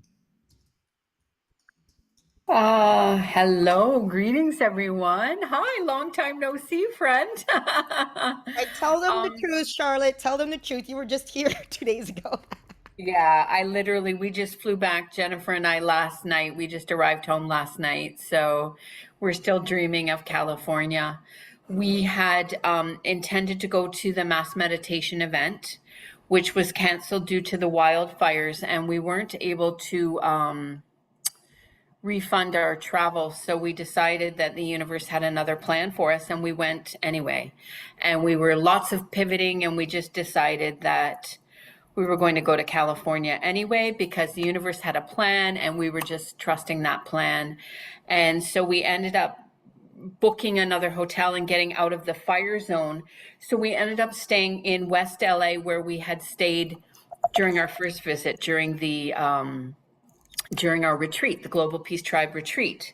So it was really close to where our retreat was. So one of the first things we did when we got our rental car and got our bearings was drive by the house where we had our retreat and drive by some of the haunts and the places that we found. And so very much the entire time we were in California, our whole tribe was very much with us. And there were so many reminders throughout our time. And so Scott had kindly offered to connect and have a visit with us while we were there. But it was a little bit too much driving. It was about 13 hours total driving. Bonnie and Roger had reached out and invited us up to their home. And again, it was about 14 hours of driving. So it was a little bit too much. But we were able to connect with Antoinette. So it worked out that we were able to actually go on our last full day there and pick her up at the airport, up at the Ontario airport. And we live in Ontario, so that's kind of cool. That's our province. And it really was nice because we were kind of the LaFranc Sister Greeting Committee, and we picked her up. And she had these 2 suitcases that weighed like 1 billion pounds because they were literally full of rocks. All of these beautiful crystals that she had picked up. Because she wants through the Adentia to be able to make bracelets. And so we had lunch and we had a bit of a whirlwind with Antoinette. We got lunch and we got some matcha tea. And then we went to their home and just had a nice visit. And we started making bracelets together and sort of looking at all the beautiful crystals and all the things that she had brought home. We also were the first ones that got to see the award she brought home from Texas, the 16th award that the film has received to date. And, you know, Pato was working away and his grandson had arrived the day before from the UK. And we just got to spend some time and be at home and make our bracelets, and we kind of powered up our bracelets. So we have these beautiful, beautiful bracelets. Jennifer has one too. Put it up on the screen, girl. Put it up on the screen. It's primarily lapis lazuli and clear crystal quartz. And then I have a greenstone in the middle. And the lapis lazuli and the crystal quartz is really about your spiritual intuition, feminine power, clarity, that connection to the higher wisdom and the higher guidance, connection to our feminine power. And we really drew on Antoinette because we want her confidence and her fire to power us up so we can be of service, you know, at the next level. And so we made these beautiful bracelets, and then I put the green stone in the center, really, which represents that heart chakra and that healing love of the heart. And that for me is that reminder to me, as I've been taught by my Indigenous teachers, that everything that before we speak, we always try to filter our words through the heart. So I put that heart chakra, that healing heart love, at the center of my bracelets. So we took a picture of our sister bracelets and we powered them up. And then we had our weekly Adentia Wellness call. We've been meeting weekly around building the vision for the Adentia Wellness. And after we met Pato and Antoinette in LA, and they did the beautiful Sunday service for us, and we connected with Antoinette after and gave her some love and some healing. And she said, I don't know what you just did, but it was amazing. And really what I said is, we loved you before we knew you. You know, you shared so bravely about your journey, and we were sending you love and vibrations through the Peace Tribe before we even met you. So meeting you was such a gift, and being able to be of service and give you that love and that healing that you felt was just really the amplification of that love. And then she drew us into Adentia, and she did what she does, and what she's so good at is bringing people in and building that bigger table of inclusion.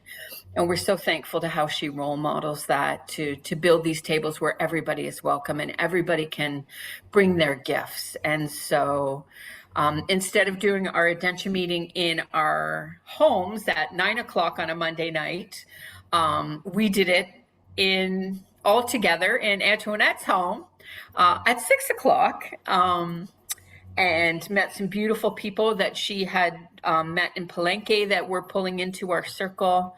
And it was just a beautiful night. And then we went to Solana, which is the other piece of land that we're holding a vision for, where they hope to build their eco-friendly home. And so we went down and got to see this piece of land at Solana and held that vision for the manifestation of their beautiful home there. And then we had some visits. We had some good laughs.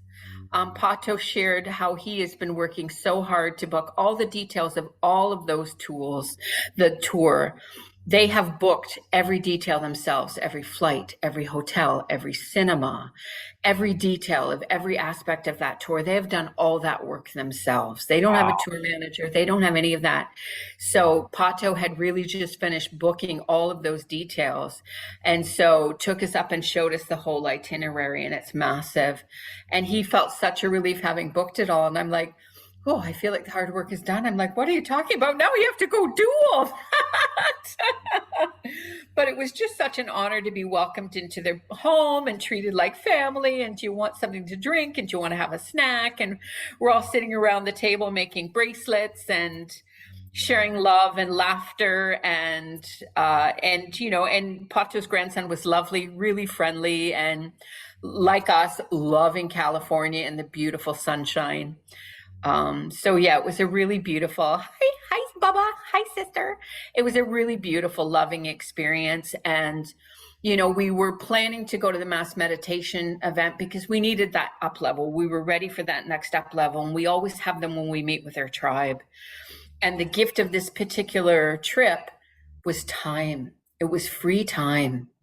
It was time to be still. Instead of cramming all these events in, we got time to be still, to be at nature. We swam in the Pacific Ocean for the first time.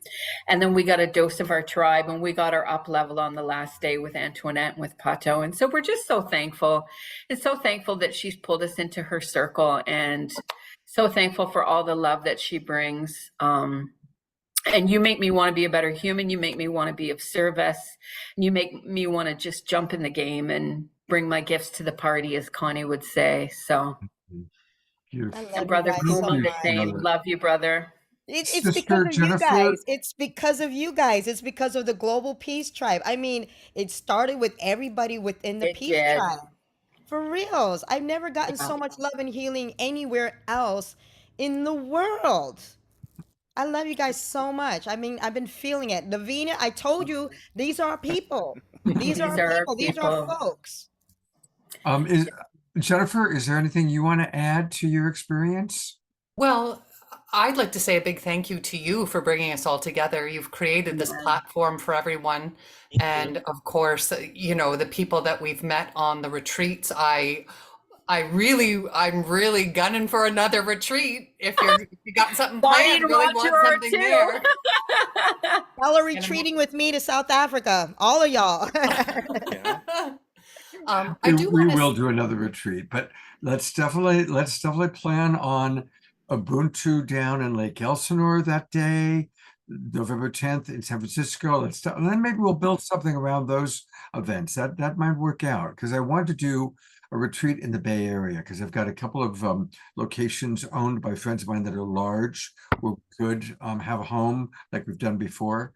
So maybe if the weather is good enough, maybe we can do something around one of those events. That could work. Yay.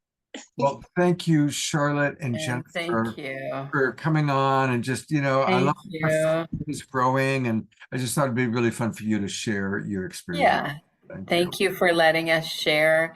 And Yeah. just to say about Ubuntu, I learned that concept from my dear friend who's Somali Kenyan in 2008. He now has a counseling service in Windsor called Ubuntu Counseling Services. And one of the things he has found is when he explains the principle of Ubuntu to his clients who are primarily mental health and struggling, they just hearing the spirit of Ubuntu, the philosophy of Ubuntu, they already feel better. They already come out feeling better just hearing that.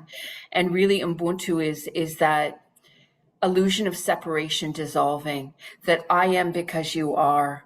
I am well if you are well. And that really roots into social justice, all of these things, that no one is fully and truly free until we're all free.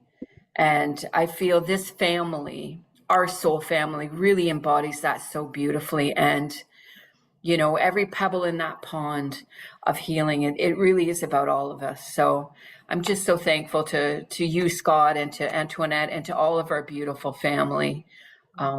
Ubuntu, we are in this together. We are one family. Scott, can you bring Lavina up really quick? Because I really want to introduce her to this family since she hasn't met this family yet. Yes, so one of the things I need to explain to you guys, you know, is that when I brought Chelsea, remember I told you I brought Chelsea to the Convergence last year, you know, because I was trying to, because she was someone who had, was diagnosed with cancer.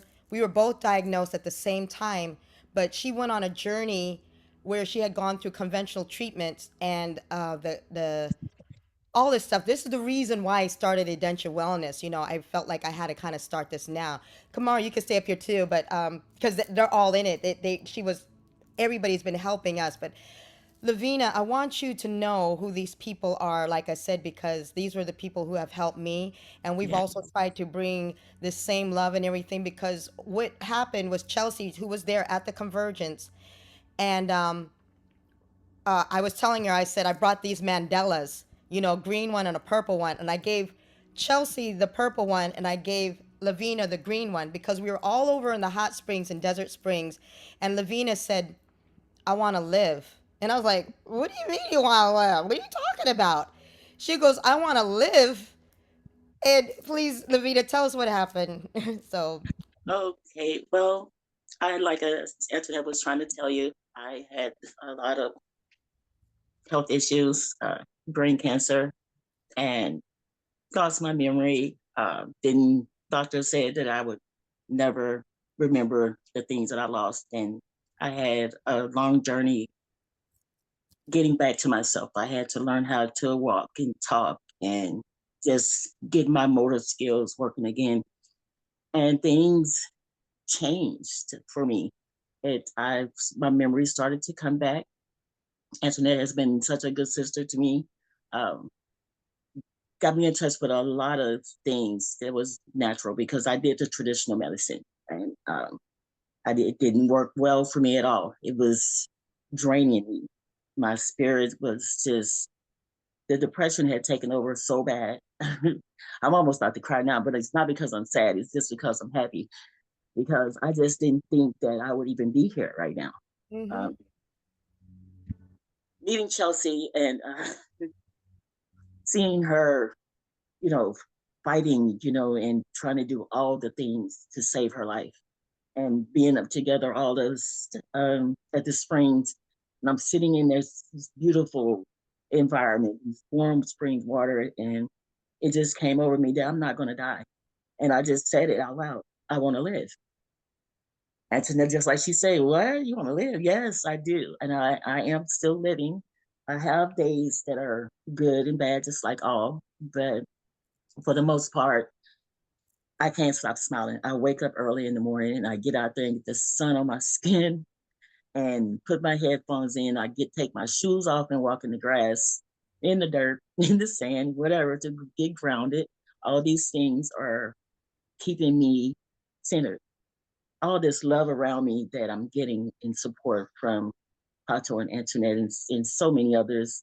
It would take all day to name them all, but Kumara, all of these people, that I've met that keeps me going. And I'm here, and it's a lot that happened, but it didn't happen.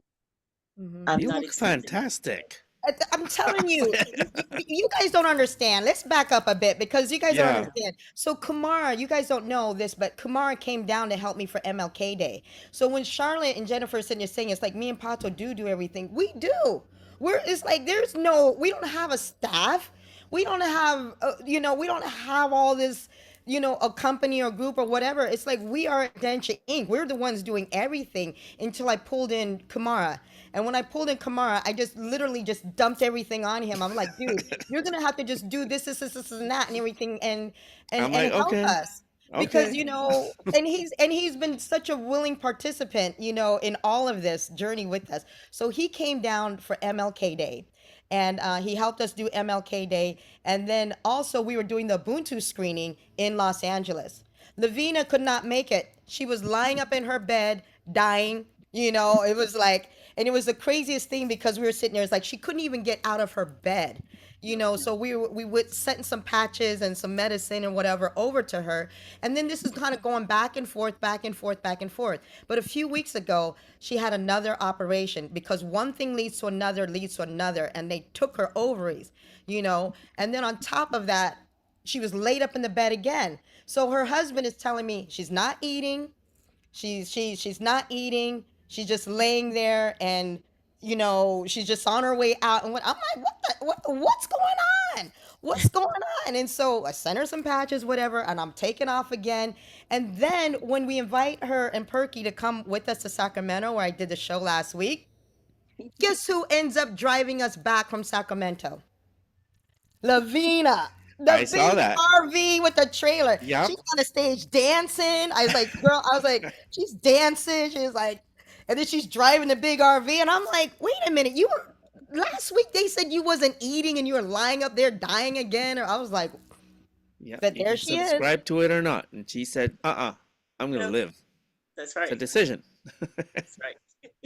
I don't accept. Way to go. I'm so proud of you. I'm just so proud of you. So anyway, so she's like I said, we're building this vision. We're bringing all these different healers from around, together. And the thing that was like depressing her and depressing me, like all three of us and Kamar too, was because Chelsea didn't make it. We were going to the hot springs and I was waiting for her. I'm like, where the hell is Chelsea? Where the hell is Chelsea? Where's Chelsea? And they found Chelsea in her car, deceased. That literally broke us. When I said it broke us, it broke me, it broke Lavina. We were, and all the other people who started to meet her and got to know her, because it was like she just had this desire to live. And I was sitting there and I'm like, do I continue doing this? Because I don't know what I'm doing. I'm not a health coach. I don't know anything about health and wellness. I don't even know anything about my own body, but I just have a belief and I just have a knowing that it can, you know, and I was like, don't give up, don't give up, don't give up. And because of the people that came around us and stuff like that, and I keep saying, we're stronger together. I hold on to Chelsea's pillow. We're stronger together. The thing that she got me was, it looks like this too. I bring it everywhere. I charge it the crystals. You know, it's like, Chelsea, we got you. We're doing this for you. We're doing this for Lavina, and we're doing this for everybody else. And we're doing this for myself too. Because if I can do that entire tour, and I did the tour last year and the year before without surgery, without chemo, without radiation, without not raising enough funds to sit there and go to the bougie cancer clinics, then yes, everything is possible. Absolutely. Anything is possible. I want us to do a little bit of housekeeping here. And since Kumara has been such a wonderful support to Antoinette and to Lavana, I want to let people know a little bit more about him. And you can find him on his website. I'll put it in the chat box. But for all of you who are watching on Facebook, and you know, the majority of people watching the show are watching on Facebook and on YouTube through, and also a lot of people watch the replay. So his website is his name, Kumara, Kumara dash heart, HEART.org. And that's where you can learn all about. Tell us briefly about heart imagery. And of course, just to remind everybody that you can book a session with him by going there. And my gosh, imagine getting support with this guy. You can email him. I'll put this also into the chat box. But Kumara, tell us a little bit about this unique form of therapy that you do that's having such great results with Antoinette and Lavinia and God knows who else. Oh, thank you so much. Basically, I'm passing on knowledge that had been, I felt in honor to be bequeathed the knowledge and the training from Dranvalo Melchizedek. He is like my greatest guide, as well as Daniel Mattel, and he founded the School of the Heart. That stemmed from the work of Dranvalo's original series, The Ancient Secrets of the Flower of Life, volumes 1 and 2.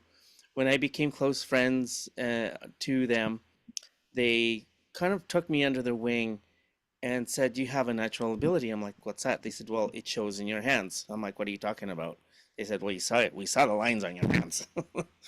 I've got the simian lines that go right across both hands. Apparently, it's rare on both.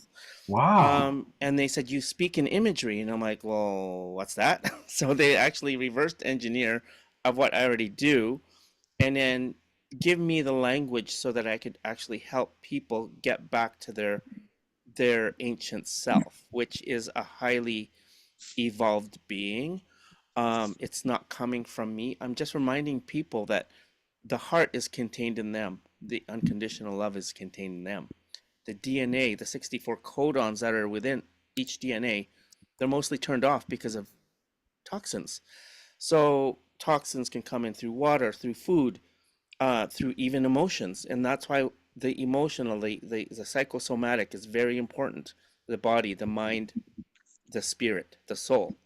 So when we tie those all together through imagery, through it's a specific journey from the pineal gland down the spine into the physical heart. I meld in the IRT because IRT is very much that too. It speaks the same language. It's very effective. People create from there. So the simian and the Adamic race, the first, love you, Maureen, the first humans that walked the earth, they created things out of nothing, but through this technique, and it's heart imagery. And I know we're almost out of time here, but even the solar impulse project that it was a solar plane that took flight 4 days and 4 nights, and this man did not sleep the entire 4 days and 4 nights using heart imagery and heart-centered breathing, because the School of the Heart is also tied in with heart math.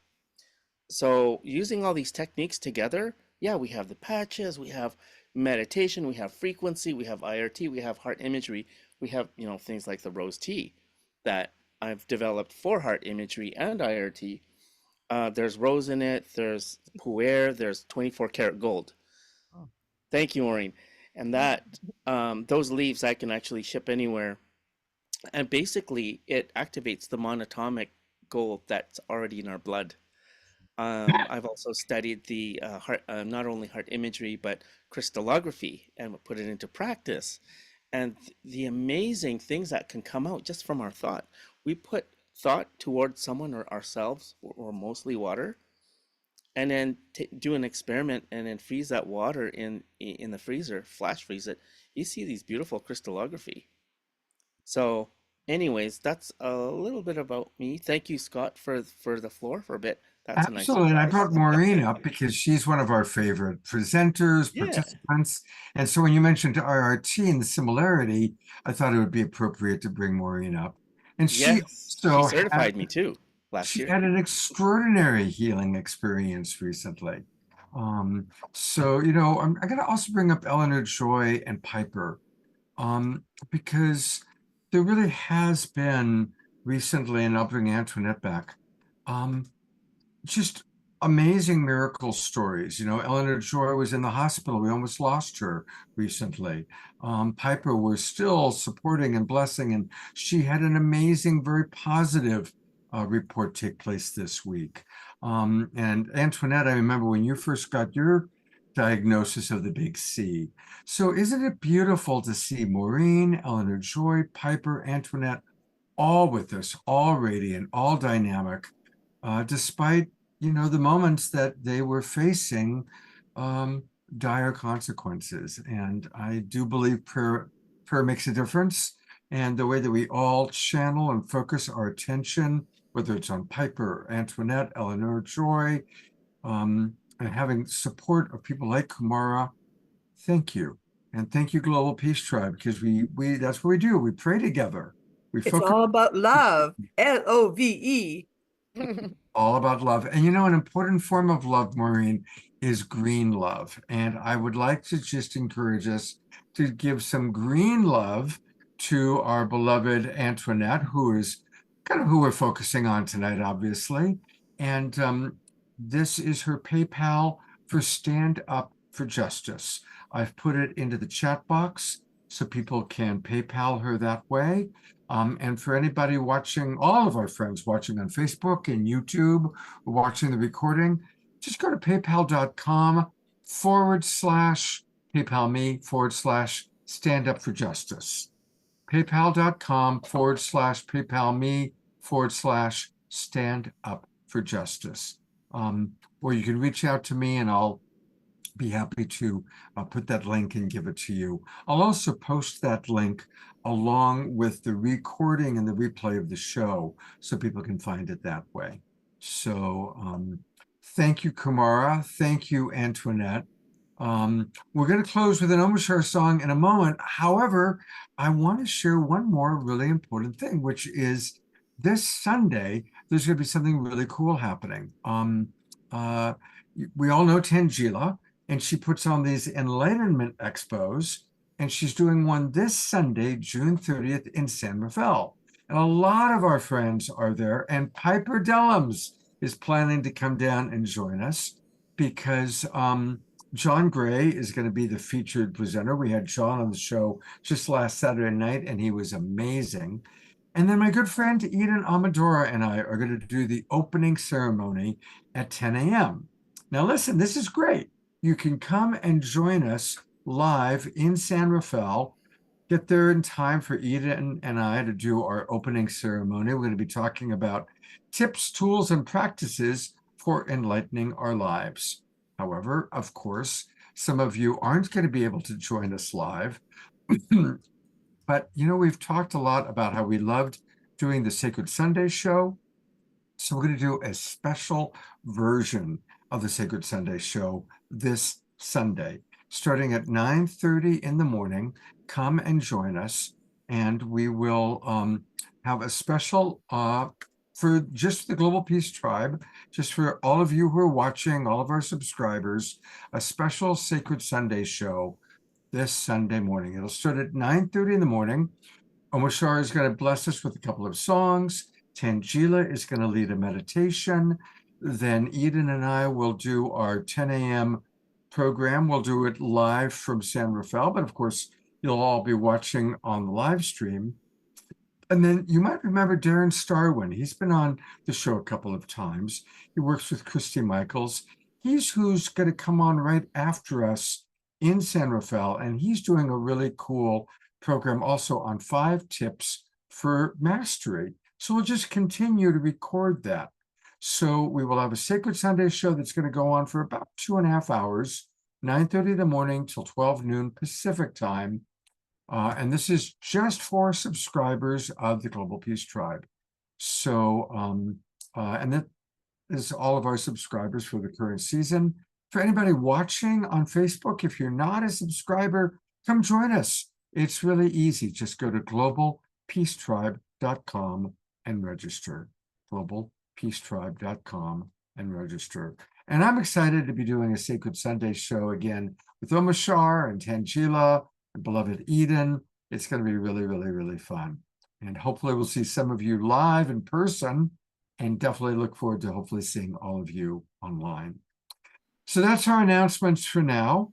I am going to turn it over to our Alpha and Omega man, because all things begin and end on the Global Peace Tribe with the one and only Omashar.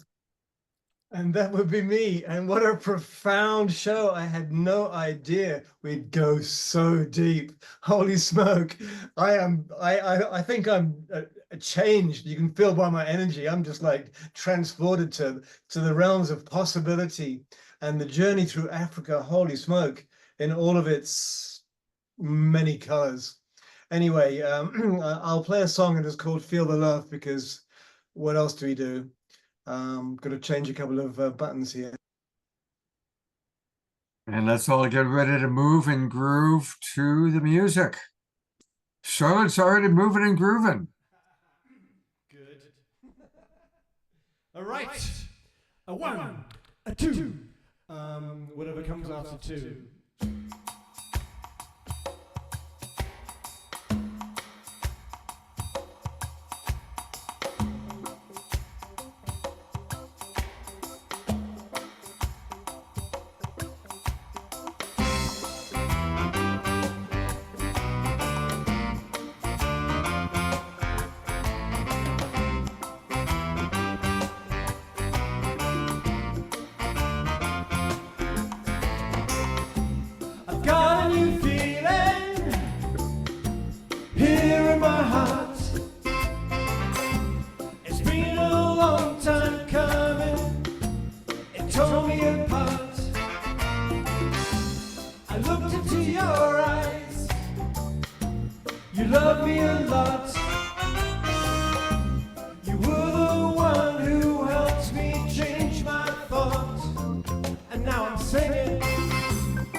the love come tumbling down.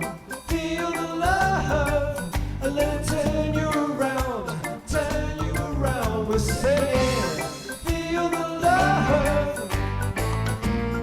Feel the love come tumbling down. Feel the love, and let it turn you around. Turn you around. We're saying, feel the love. Feel the love come tumbling down. Feel the love, and let it turn you around. Turn you around. We're saying, feel the love. Feel the love come tumbling down. Feel the love, and let it turn you around. Turn you around, and let it turn you around. Turn you around, and let it turn you around. Turn you around, and we can be happy.